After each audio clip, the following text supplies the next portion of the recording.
On n'est pas des pigeons, le retour avec le face-à-face. Ce soir, Christophe Bourdon reçoit Pascal Beder. Il est chocolatier. Il a inventé un procédé révolutionnaire qui permet d'injecter n'importe quel liquide dans n'importe quel contenant mangeable. Il a 3 minutes pour nous convaincre que ce procédé n'est pas comme les autres. Bonne chance.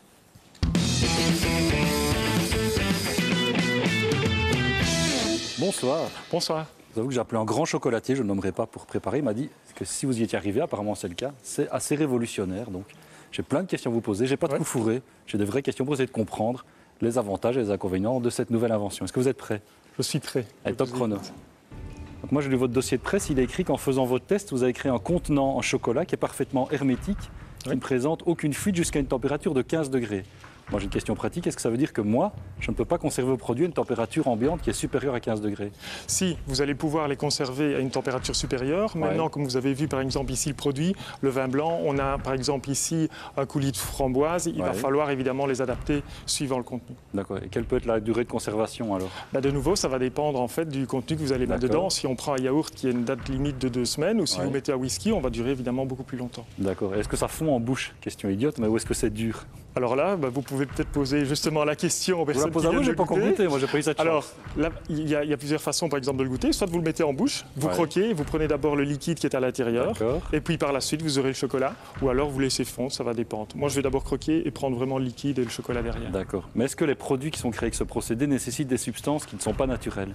Non, justement. Moi, c'est vraiment quelque chose, comme je disais, en fait, je donne des formations en même temps que sur les particules et le truc. C'est vraiment quelque chose sur lequel on veut vraiment regarder, c'est faire plutôt la transparence, c'est-à-dire qu'ici, on a travaillé avec une partie qui est du chocolat, qui est le beurre de cacao. Il n'y a pas un procédé autre. Mais est-ce qu'il y a quand même des limites à l'invention? Est-ce que vous dites sur votre site que c'est infini? Mais est-ce qu'on peut vraiment faire tout avec n'importe quel contenant? Ou est-ce qu'il y a des choses qu'on ne peut pas faire? Ce qu'il faudrait, à la rigueur, ici, on est allé aussi à la faculté des sciences, donc on a quand même analysé, ils nous ont permis de regarder par rapport au côté pratique. On pourrait imaginer qu'il y a un contenant qui va agresser, si vous voulez, cette protection. À l'heure actuelle, on n'en connaît pas spécialement, mais on n'est jamais sûr de rien. On peut mettre n'importe quel contenant, dans n'importe quel contenant. Il n'y a aucune limite à ce que... Il n'y a aucune limite dans le sens où, en fait, comme je vous disais, si vous mettez de l'eau, c'est là qu'on comprend mieux qu'en fait de l'eau, si vous versez quelque chose, du chocolat, il va descendre. Avec notre technique, il va être hermétique. D'accord. Qu'est-ce qui est plus fluide que de l'eau? Donc même dans des légumes, dans des pommes de terre, on pourrait injecter des liquides, si je vous suis, c'est ça? Non, dans la pomme de terre, ça va dépendre. Ici, nous, on a travaillé, en fait, si vous reprenez le brevet, donc c'est un corps gras qu'on va venir faire la coque à ce niveau-là. Ici, nous, à l'heure actuelle, on a travaillé donc, avec une des composantes, puisque le but, moi, étant chocolatier, c'est pour ça qu'on est avec Michel. Ici, j'ai travaillé sur la composante du beurre de cacao. Maintenant, si on reprend le brevet, c'est un corps gras. Imaginons qu'on aurait une société qui voudrait, elle, racheter le brevet. Justement, parlons-en. Vous avez posé un brevet européen. Qu'est-ce que ça implique pour les autres? Alors, s'ils veulent utiliser votre invention, qu'est-ce qu'ils doivent faire concrètement? Voilà, si maintenant quelqu'un souhaite l'utiliser, ils rentrent dans notre brevet. Donc, soit ils devront acheter la licence, et là, c'est voir plus avec la partie avec on peut pas savoir combien ça coûte si on va acheter la licence. Ça va dépendre, je pense, mais ça, c'est plus la partie justement de mon collègue. On s'est vraiment bien réparti les rôles.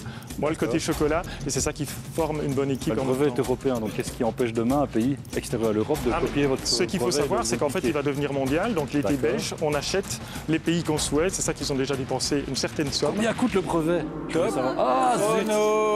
chrono. On va débriefer en plateau. Anne-Laure, j'avais envie de poser cette question-là aussi. Combien coûte un brevet européen? Ça paraît ce sont des sommes qui sont monumentales. Maintenant, comme je disais... C'est-à-dire, on a envie de savoir... C'est-à-dire que je pense que là...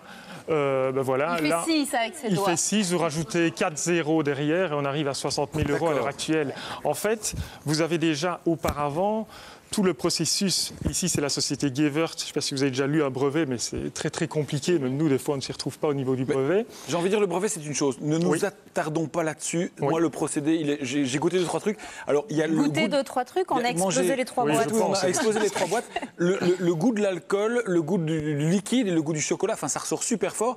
Combien ça coûte une petite boîte comme ça? Alors ici, en fait, la petite boîte, on est à 12,99 au niveau de la boîte, comme ça, avec pour un le chocolat coffret. de qualité. Oui. On est d'accord. Maintenant, est-ce que cette invention peut être utile à monsieur et madame tout le monde ou c'est uniquement destiné à des professionnels? Non, ça peut être à monsieur et madame tout le monde. Ici, on va en vente au magasin à partir du 1er décembre. Mais évidemment, les fêtes approchant, on va faire 3 goûts. Je pense que je vais peut-être voir celle que vous préférez, mais je pense... Framboise, c'est délicieux. Voilà, en fait, on pensait framboise, whisky pour sortir un petit peu de l'ordinaire. ordinaire et un vin blanc dedans. Maintenant, après. Remarquable. Maintenant, après, comment pas du tout dénaturé, c'est surprenant. Voilà, c'est ça qui ne change pas. C'est pas un site internet pour retrouver toutes les infos. Si on veut trouver les points de vente, vous avez un site internet? Pour l'instant, on est plus en train de le créer à ce niveau-là, mais rien n'interdit de me téléphoner ou d'aller sur le site Les Ateliers Chocolat. Il y a une adresse mail, contact. Eh bien, franchement, c'était bon. C'est une super invention.